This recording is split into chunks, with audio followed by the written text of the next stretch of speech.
안녕하세요. 이상희. 안진명 노무사입니다. 2019년 7월 16일부터 직장 내 괴롭힘 금지의 내용을 담은 근로기준법이 시행되었고, 산업재해보상보험법 제37조에서도 업무상 재해 종류 중 하나로 직장 내 괴롭힘을 규정하고 있습니다.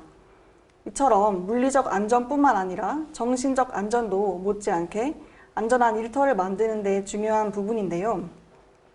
안 노무사님, 회사에서의 폭력, 폭언은 직장 내 괴롭힘에 해당함이 분명할 것 같은데 이 외의 행동에 대해 직장 내 괴롭힘을 판단하는 기준이 있을까요? 네, 직장 내 괴롭힘을 판단하는 기준은 개념에 다 포함되어 있습니다.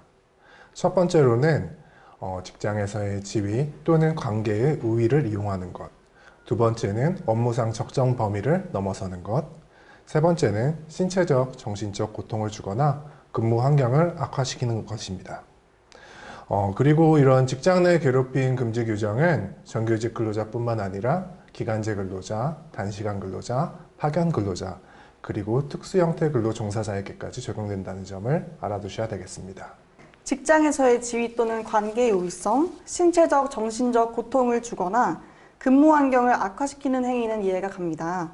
그런데 업무상 적정 범위를 넘어서라는 기준이 조금 모호한 것 같은데요.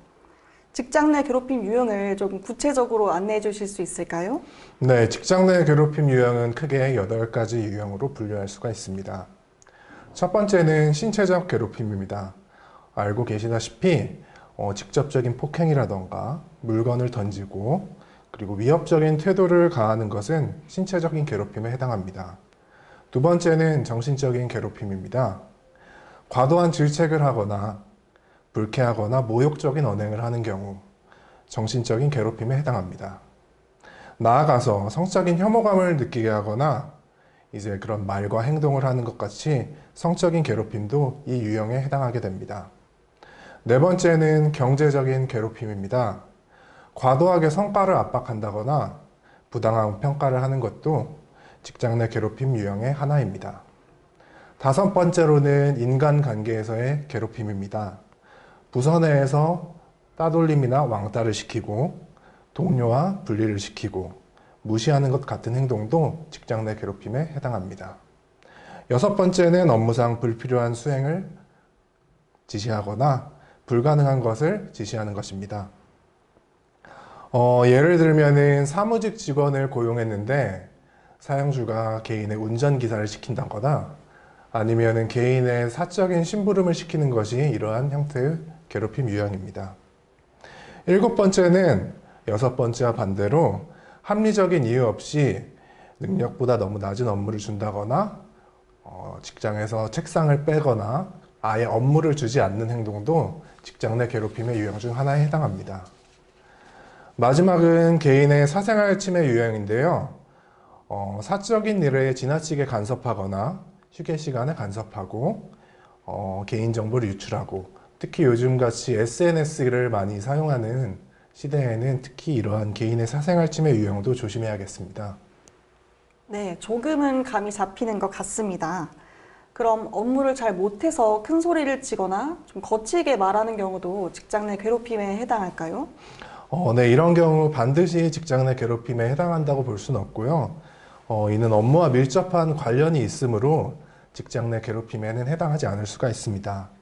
다만 이제 큰 소리를 친다거나 이제 결제 서류나 보고서를 이제 근로자에게 던진다거나 이런 경우는 직장 내 괴롭힘에 해당할 수 있습니다. 이런 표현도 직장 내 괴롭힘에 해당할까요? 예를 들면, 야, 안노무사 이 자식아, 왜 이렇게 했어?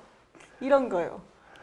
이런 경우는 이런 표현이 일회적인지 반복적인지 여부를 검토해야 되고요. 특히 이제 다른 근로자들이 다 보는 앞에서 이런 모욕적인 언사를 하게 되는 경우는 근로자의 인격권을 침해하게 돼서 직장 내 괴롭힘에 해당할 수 있습니다. 네, 그럼 회사에서 직장 내 괴롭힘이 발생하면 어떻게 해야 될까요? 근로기준법 내용을 살펴보면 첫 번째는 직장 내 괴롭힘 행위를 해서는 안 된다는 금지 규정을 두고 있고요.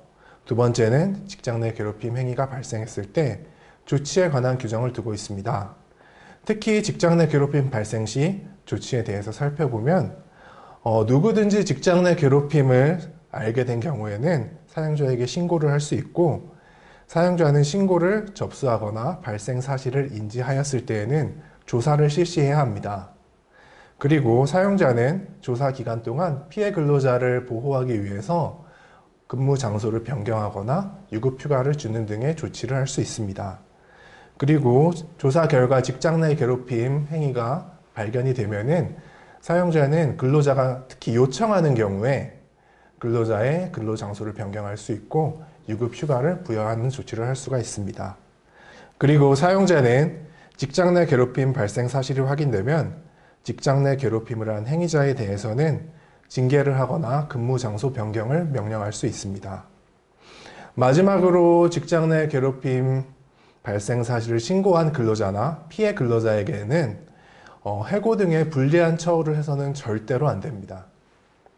그런데 사용자 입장에서는 이런 과정이 귀찮고 번거로울 수 있을 것 같아요. 이런 조치 의무를 위반하면 어떻게 되나요? 만약에 사용자가 이런 조사 의무 등의 조치를 위반한 경우에는 과태료 500만 원 이하가 부과될 수 있고요. 그리고 사용자가 피해 근로자에게 직장 내 괴롭힘 사실을 신고하였다는 이유로 해고를 하거나 불리한 처우를 한 경우에는 3년 이하의 징역, 3천만 원 이하의 벌금형에 처해지게 됩니다. 그런데 사용자가 직장 내 괴롭힘을 한 경우에는 행위 당사자가 조사를 하게 되는데 이런 경우는 조사가 제대로 이루어지지 않을 것 같거든요. 이런 경우는 어떻게 해야 되나요? 네, 사실 이런 경우 조사가 제대로 되기는 좀 어렵죠. 그래서 최근 근로기준법이 개정됐는데요. 사용자 또는 사용자의 친족 중 사업장에서 근로를 하고 있는 자가 있는 경우 직장 내 괴롭힘을 했을 때 1,000만 원 이하의 과태료가 부과될 수 있습니다. 오늘은 직장 내 괴롭힘에 대해서 알아보았습니다. 근로자는 직장 내 괴롭힘이 발생하면 사업주, 담당 부서 또는 고용노동부에 직장 내 괴롭힘 발생 사실을 신고하는 등 적극적으로 대처를 하여야 하겠습니다. 사용자도 직장 내 괴롭힘 발생 사실을 인지한 경우에는 적극적으로 조사를 하고 조치 의무를 하도록 하여야겠습니다. 그리고 직장 내 괴롭힘을 금지하는 목적이 신체적, 정신적으로 안전한 일터를 만드는 데도 있다고 보여지는데요. 안전한 일터 만들기, 조직문화 진단 등 일터혁신 컨설팅을 통해서도 지원받으실 수 있다는 점 참고하시면 좋겠습니다. 네, 감사합니다. 지금까지 이상희, 안진명 노무사였습니다.